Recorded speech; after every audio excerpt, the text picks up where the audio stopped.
In this video, we're going to walk you through how you can fix WhatsApp not working on an iPhone. If you find this video helpful, don't forget to like the video and subscribe for even more WhatsApp tips and tutorials.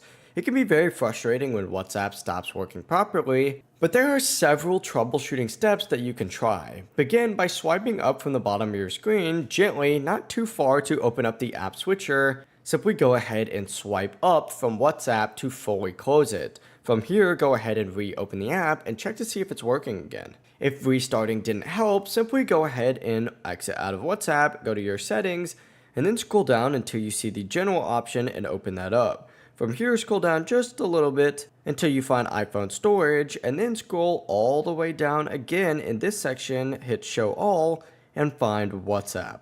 Open that up and then simply hit offload app and then choose confirm. Don't worry, your messages and data will be preserved. And what this is going to do is uninstall that app. Simply reinstall the app again and then launch WhatsApp again to see if that issue is fully resolved. If it's still not working, you can go back to your phone settings and then scroll down to the very bottom till you find this app section and open this up. And then at the top, simply go ahead and search up WhatsApp.